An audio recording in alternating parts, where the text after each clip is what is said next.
Hello again, everybody. Welcome back. Today, Shiva and Kundalini. I'd like to go over and just welcome Mama Nephthys back in. We've already lit a candle to her, still expressing our love for her. Thank you for guiding, guarding, and protecting all of us. Thank you for all that you do from the dark side of the Cometan pantheon. You are the twin sister of our set Isis, Dark Star Sirius B, my cosmic mother. And I am a Syrian starseed, Indigo, type 3. Happy to be here with you again today. Busting up Bogus HIV.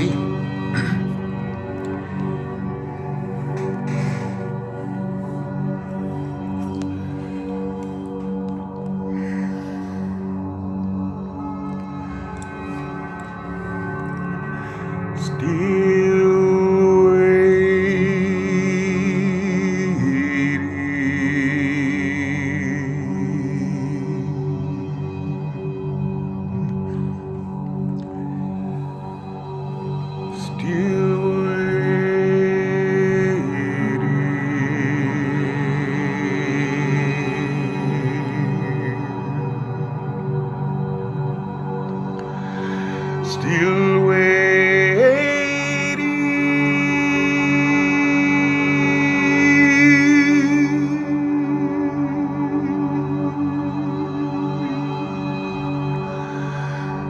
to recover my penis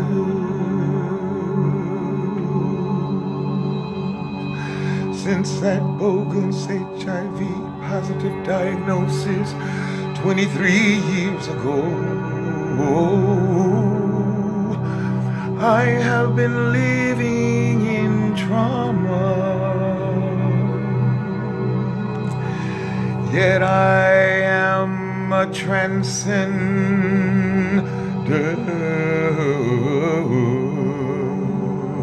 Yes, I am. And I know there are those of you out there who can relate directly to me.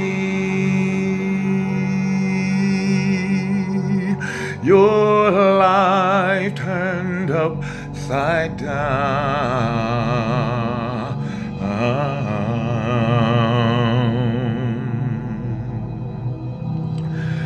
But through the magic of metaphysics and scientific proof, we are restoring ourselves that are fragmented,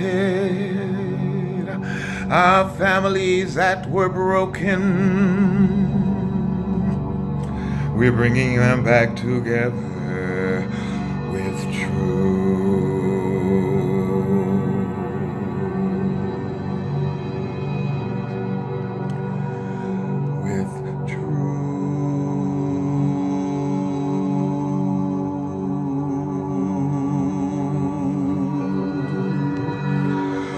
with truth,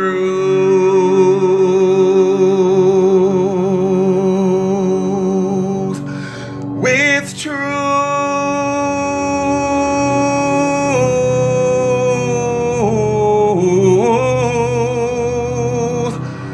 with truth.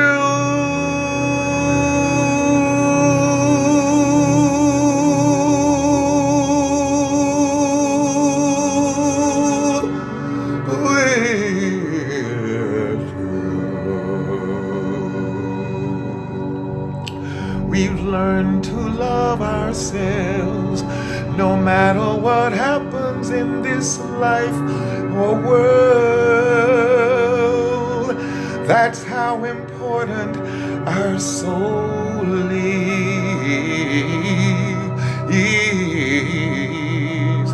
That's how important it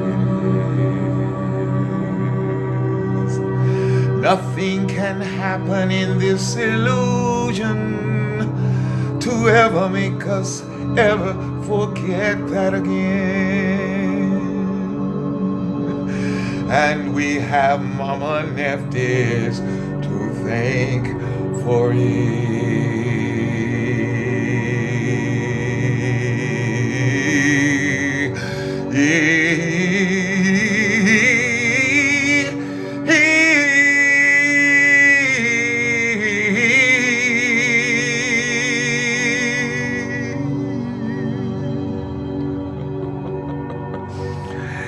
Today, we have a lot to cover. I am going to do my best to do it justice. My Kundalini Awakening happened in 1998. I was chanting a mantra that I had learned from a guy at a church I went to at Hillside. He was a very kind gentleman. He took me to Siddha Yoga, where I learned this mantra, Om Namah Shivaya, without even knowing what it meant. But at the ashram where we went in Atlanta, over in the North Druid Hills area, it was an ashram, very calming and relaxing inside. Pictures of swamis and gurus on the walls. You felt like they were looking at you. People were very kind and genuine. Everybody sat comfortably and sang this mantra in various styles. Om Namah Shivaya. I took that mantra home. I meditated morning, noon, and night, singing that mantra. And one day, while laying out in meditation, a tingling, prickly sensation began in my feet and pervaded upwards over my entire being. And I lay there, my eyes were tearful, my mouth agape, and I knew that something major had just happened. And in my mind at the time, I was being healed of HIV, that at that time I believe really did exist. From that very moment, I write about this. I do want to encourage you to get my book. There's an entire chapter in my book, chapter 7, dedicated to my dissertation, from HIV to Kundalini, Awakening the Divine Feminine Within. So much is there. But from that very moment, things got really bizarre. I'll talk about that in a minute. However, I want to say that it sparked a mad search to figure out what it was that happened. And honestly, it was 2 years or so after much reading where I first saw the word Kundalini. Kundalini. What an odd word. I didn't know what it meant. Most people don't know what it means. I post quite a lot about it on Facebook. I do have a presentation on YouTube dedicated to it. I use Drake's song. For various and personal reasons, not that every lyric in it applies to me, but I know it might apply to other people who've experienced Kundalini Awakening and they're not exactly sure what is going on in their bodies. That energy that has lain dormant in the base of the spine that we spoke about, being Parvati, being awakened, arising through the chakra column, seeking unification again with her consort, Shiva, breaking us down by calling to the surface unconscious materials that we have buried to become conscious and to be integrated into the whole of who we are. I have described Kundalini as horrific and terrifying, yet amazing and wonderful. You know, once you get on this spiritual path and that Kundalini is awakened, there's no turning back. So that's what we want to talk about today. Just very quickly, I want to go over the segments in my book, broken down, to see what you have in store for you. Kundalini Awakening and HIV, all about Kundalini energy, how I awakened my Kundalini energy, Kundalini and the dangers of psychotropic drugs. I misspoke the other day. I said that 60% of people in medical hospitals had experienced Kundalini Awakening. That is not what I meant to say. I meant to say that 60% of people who have been diagnosed schizophrenic have really experienced a Kundalini Awakening, also known as spiritual emergence and spiritual crisis. These people aren't even aware of what's happening in their body, but they know something awful and amazing is. And so again, Western medicine is not as familiar with it. In our allopathic system, mostly there is prescribing of drugs to alleviate some of the symptoms. However, my work is about getting to the root cause, understanding how and what you did to create it, and then what you can do to heal your illnesses. Okay, we're not taking anything away from Western medicine. We are just offering another alternative perspective. And each person has to decide for themselves what can work best for them. Some people are just not at the level of cognitive ability to be able to fathom some of the more spiritual things, and that is okay. This is not a judgment against those people. However, there are those who are and who can benefit, like I did when I really came to understand what was going on in my mind, in my life, and in my body. And I am a stubborn person. So Shiva had to break me down. I lost everything. I think it's symbolic of that story in the Bible where Jesus felt forsaken for 40 days out in the wilderness, wondering, why have you forsaken me? Nothing I did, no one I went to would understand me, even seem to care. And during that point, I sunk into self-destructive behavior, suicidal ideation, and all manner of things that I never thought I'd see myself doing. That is the reality of Kundalini Awakening. So if you're not ready for that, having seen me first and perhaps have not ever heard about it, research all that you can. Read my chapter, read everything on the internet. There's an area called Shared Transformation where people gather there and share their experiences and receive support. I never had any support except once in a group of people headed by a guru. He's the one that taught me in his list of principles. Number 4 was, you are not the doer of action, you are the seer.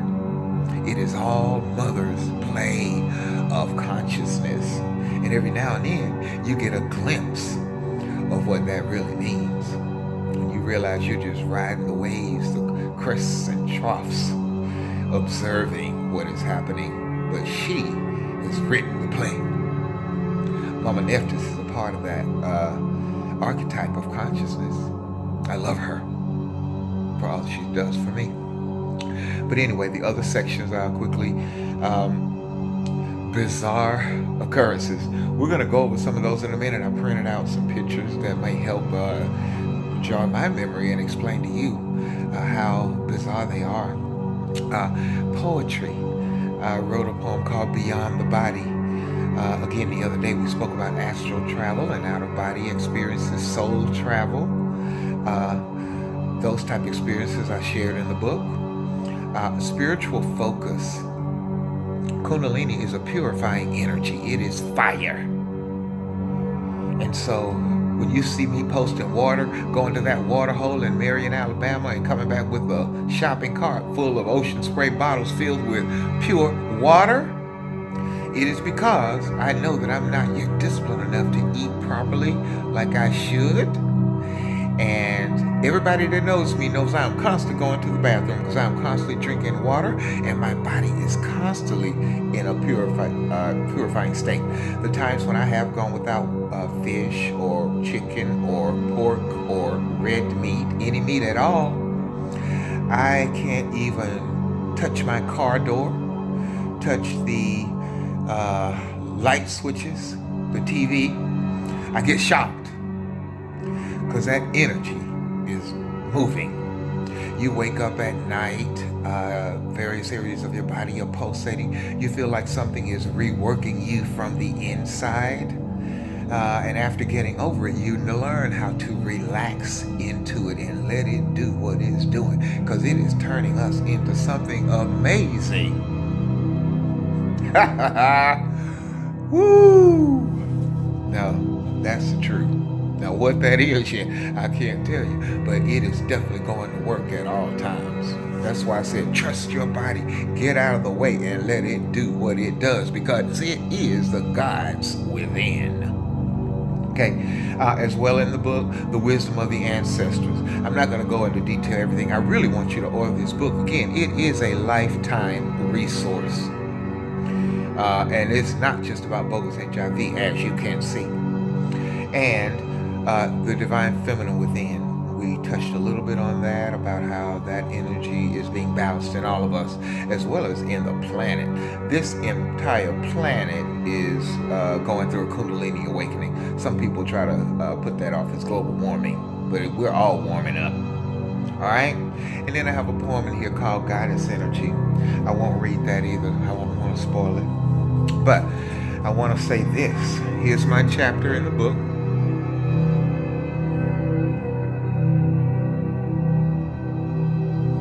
And this first quote is so important. It says, with great power comes great responsibility. Those willing to harbor the responsibility are then accentuated in the power.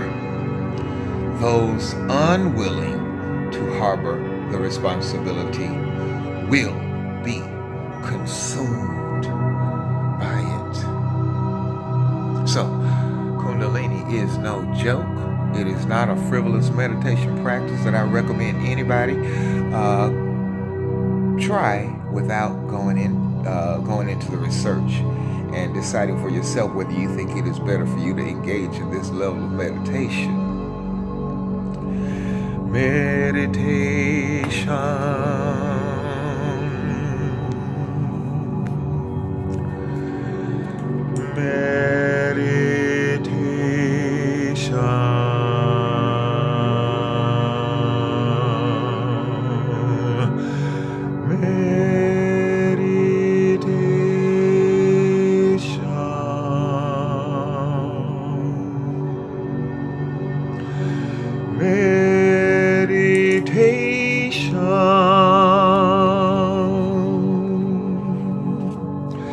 Again, meditation doesn't have to be what you read in a book, not even mine, because I have a section on that, as well as prayer. I had learned to do running, energy exercise, and all manner of other things. But this is what it's like to sit before Master Shiva.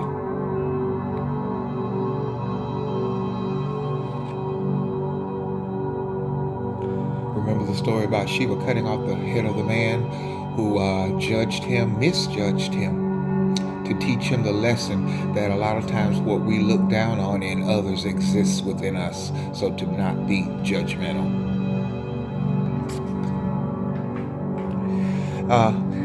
In Kundalini Awakening, I mentioned also that I became interested in Native American spirituality, not realizing at the time that all of that comes from Kemet, as does everything else on this planet. All knowledge proceeds from our ancestors. We are the progenitors of culture and civilization all over this planet. However, you see me posting this a lot, dragonflies. Dragonflies symbolize breaking down illusion. I lived in a high-rise apartment back then after my Kundalini awakened, just like I live now. I lived on the penthouse there. And one day, a fleet of dragonflies came to the window and traveled for hours in a rectangular fashion, one after the other, getting my attention in such a way I could not see it. I was baffled by that. That is a bizarre occurrence.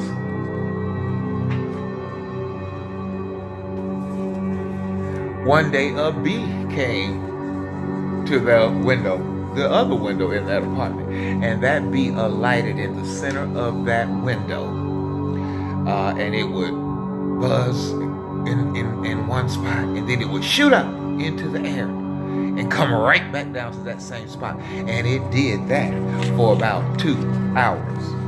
I didn't make it up. The bee symbolism in Kemet. This planet could not exist without the pollination of the bee. Bees symbolize working for the social order. When I would go to the park, they would just come around, and initially I was scared I was going to get stung. But really, when you don't have fear, you have nothing to worry about. They are talking to you, telling you something. They say when the energy of Kundalini is awakening in your body, you light up and can be seen from deep space. I won't even go into the stories that Bobby Hemmett told and I've told about military helicopters coming in close vicinity to where I lived.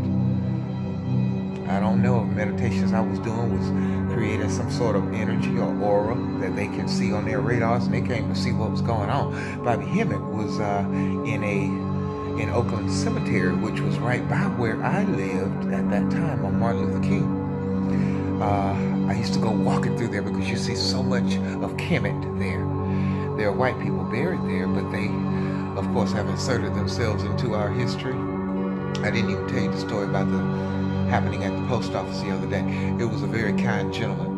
Again, I'm not into hating people because of their skin color, but I am about educating this world about the real story, the real mystery, the real my story, not the his story. Okay?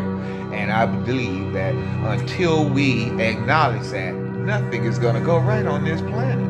I'm sorry. It just ain't happening. All right.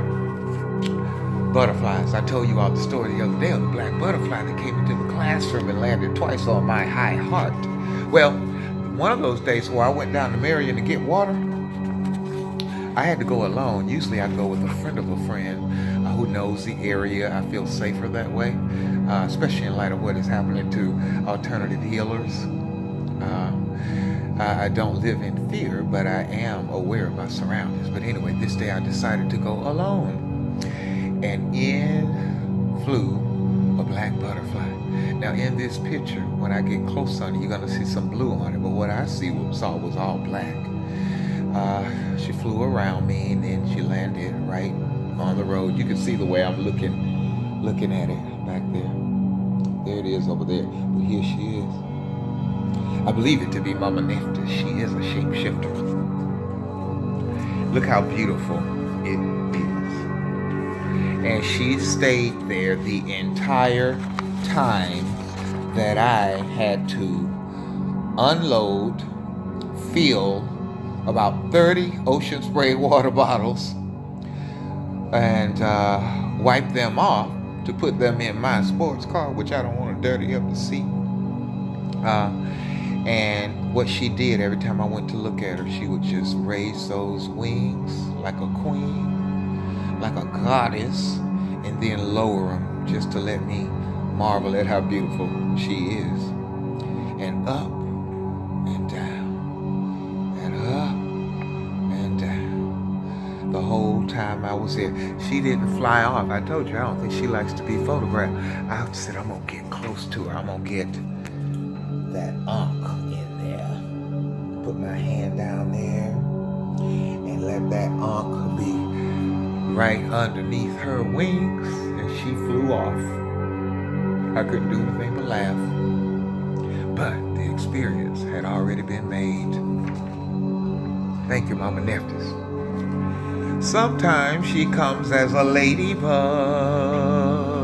a beautiful, lucky ladybug. Look how lovely she is. First of all, in her dress and her style, she is oh so elevated. I spoke about her landing on her own high heart. She will come in and land on the computer. She will land on my headphone cord. She will walk about the keyboard. She may come in a fleet. Somebody told me this is the time of year that ladybugs are reproducing, but they were all over my ceiling. Bizarre occurrence. I love you, Mama Nephthys. In learning about Native American spirituality, I am constantly aware of every insect that comes around, every spider that crawls the floor, if a roach comes in, if I see a mouse, the type of bird that I may encounter in the course of a day, whether the sun is parting the clouds when I'm having a thought. Does the sun shine on your ideas? Does the lightning illuminate the truth after you've had a major thought or created an amazing post? Boom! And the thunder punctuating it. Lightning symbolizes truth. So, symbolism.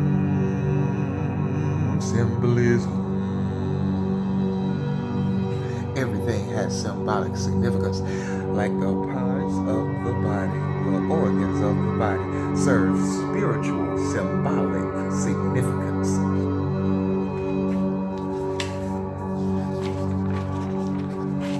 Call.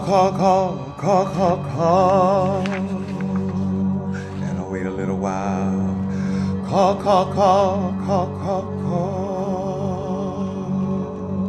And I'll wait a little while. Call. When I was teaching exceptional children, we don't call them special ed anymore. The connotation of that is gone out the window. They are now exceptional children because we realize they are divine God beings coming to this planet to teach us and not the other way around. They would come everywhere I went. As I mentioned, and I did not make that up, they would be outside the school.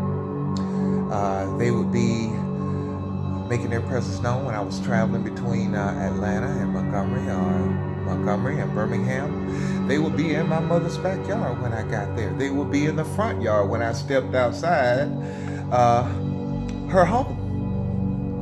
So initially, like I said, I was terrified. One day I was going to go and see a voodoo priest, a friend had told me about. I was living in Peachtree that time in Atlanta, and I came outside the building. My car was parked in the front where we were allowed to park at that time, and a raven flew in. It landed on top of the street lamp over the parking lot, and it was bearing down.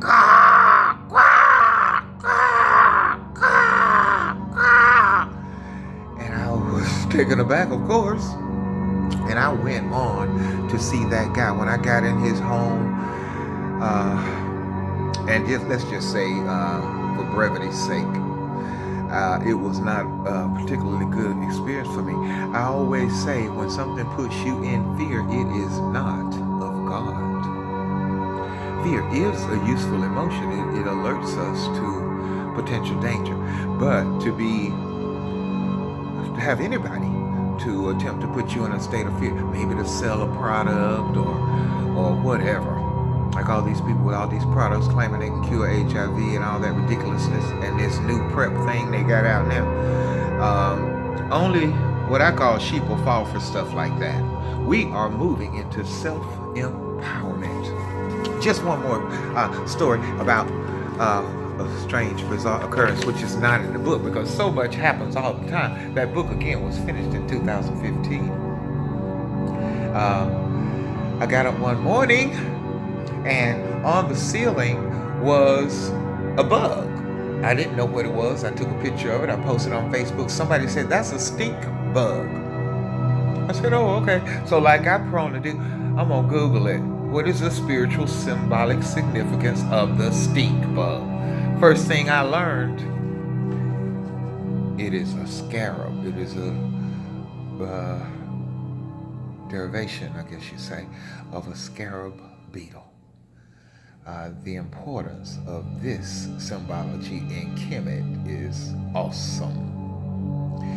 It pushes dung uphill, backwards.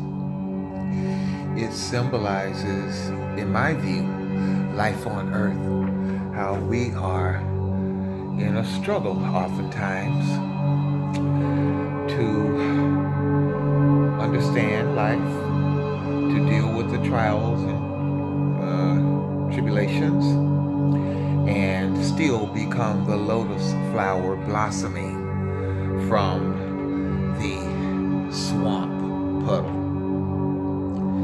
So that beetle stayed there throughout the entire winter.